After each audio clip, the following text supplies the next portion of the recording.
Question was asked, when losing weight, how much meat should I eat? Okay, well, my name's Dean Larson. I'm going to give you the answer to that. I put together a pretty decent PowerPoint, I think. But if you stay with me to the end, not only you're going to learn that information, but I'm going to tell you why I'm giving away my entire course for free, how to lose weight permanently without driving yourself crazy, and what to eat. I mean, we're talking meal plan, meal 1, 2, 3. It's all laid out for you. 100% no thinking involved. Stay with me to the end, and I'll give you all the details as to why I'm doing this and where to get it. The question was asked, when losing weight, how much should I be eating? Well, basically near meatless. And why near meatless? The reason, and this is for losing weight. It's different when you've lost the weight, different deal. Why near meatless? The reason is simple. Basically, it's this: animal foods, meat, dairy, eggs usually contain substantial quantities of fat and no fiber. Remember, fiber is the key word here. Fiber is bulk, fibers fill you up. So they're concentrated calorie foods.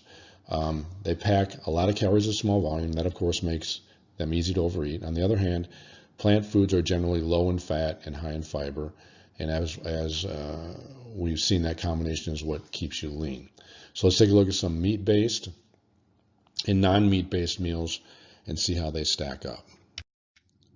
All right, so first we're going to compare a plate full of rice and beans, and I don't know about you, but I love rice and beans, and 1 cup of brown rice and a half cup of beans, with as opposed to 3 ounces of T-bone steak. Now the rice and bean combination has about 2 grams of fiber, which is obviously only found in plants. The T-bone steak, of course, doesn't have any. The rice and bean contains less than 2 grams of fat.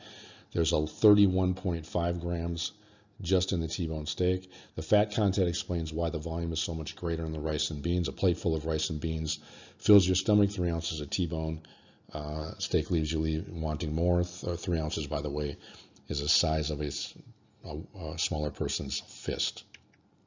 So here's another comparison. A typical American meat and potato meal contains about 1,500 calories. If you do 6 ounces of steak, a potato with butter, half a cup of carrots, generally folks throw butter on that, salad with blue cheese dressing, and an apple pie. So let's compare it with something if you go non-meat. 1 cup of brown rice and lentils, 2 slices of whole grain bread with fruit spread on it, half a cup of carrots and peas, lettuce and tomato salad and dressing, fruit salad containing 1 banana, 1 apple, 1 orange, 2 tablespoons of raisins, and a half a dozen walnuts. Just the apple, orange, walnuts, and raisins would probably do half of it. So the second meal, the non-meat meal, contains only 890 calories as opposed to 1,500 calories. Now that's 610 less than the steak dinner. And of course, you're going to be stuffed after eating the non-meat meal. So it compares. It shows you the huge amount of food you can consume without exceeding your calorie needs. Remember, as in the other videos that I have in the course that I have, calories are the equation, meaning that you have to determine your basal metabolic rate. You take away, so you know a pound of fat is 3,500 calories. You got to take your basal metabolic rate. You've got to create a deficit. And if you had created deficits of 500 calories a day, you're going to lose 500 times 7, 3,500.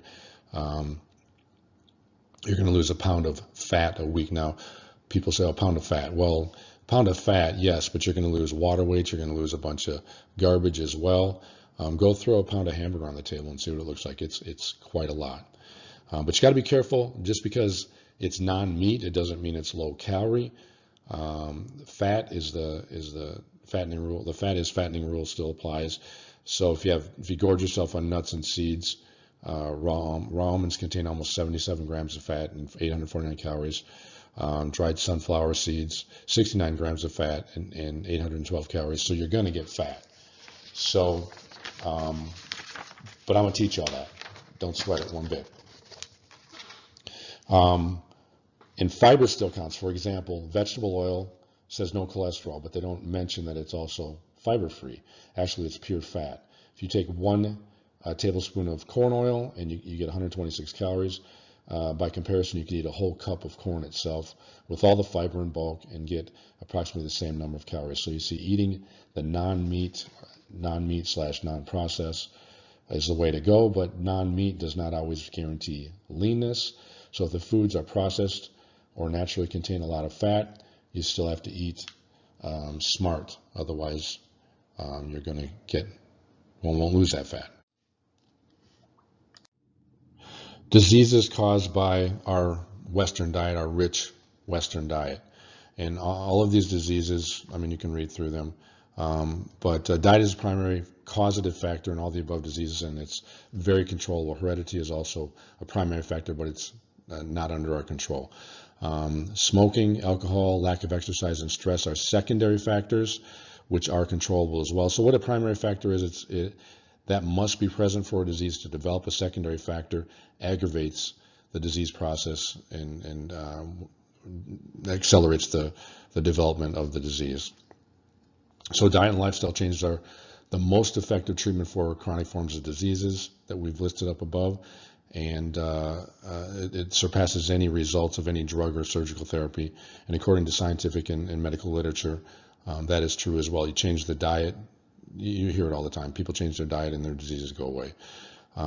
So it doesn't surprise you that what causes disease promotes disease. So if you eliminate the cause, then the body's healing mechanisms can take over, resulting in improvement or recovery.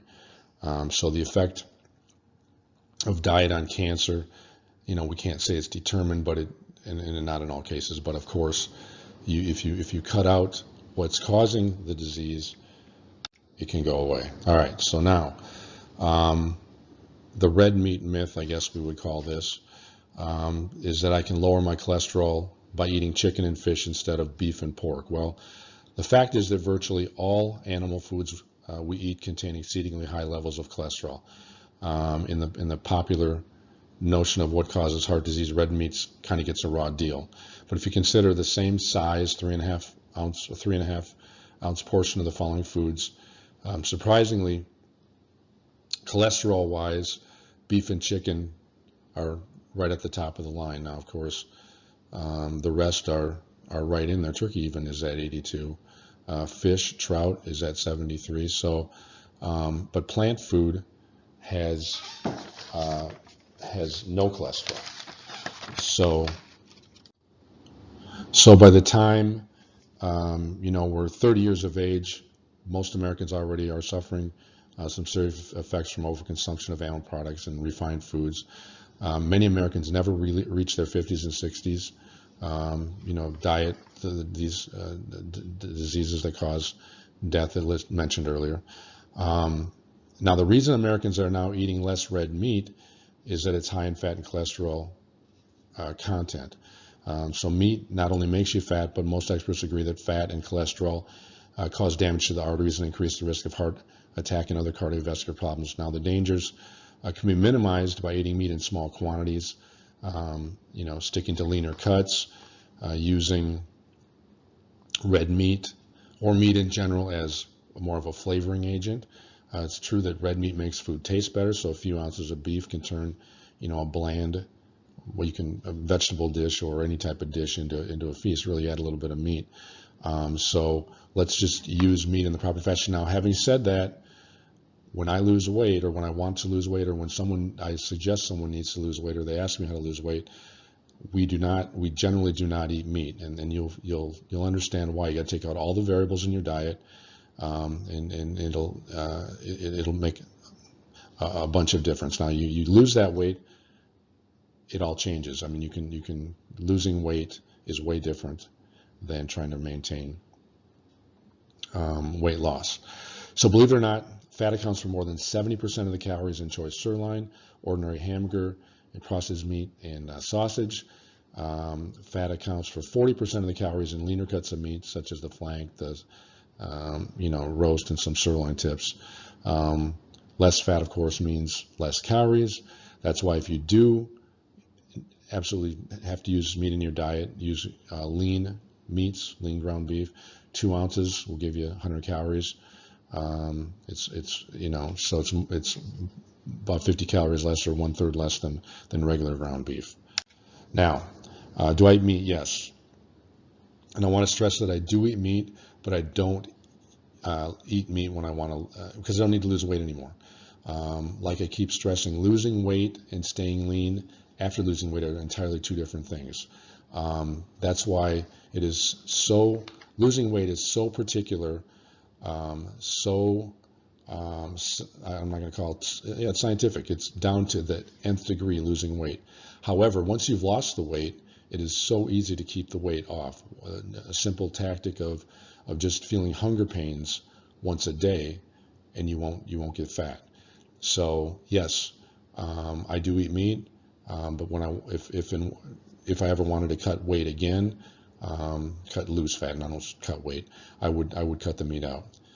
So big tip here is just use meat for flavoring. But if you follow the plan that I give you exactly what to eat in another video, in another session. If you follow it to the nth degree, you will not have any issues whatsoever. You're going to lose your weight, then you go back to a little bit of normalcy. Great. Thanks for hanging with me once again. Dean Larson, hope you enjoyed the PowerPoint portion of that. I know it's fact-based. It's not as entertaining as me, right? Okay. But the next step for you is to get my entire course for free.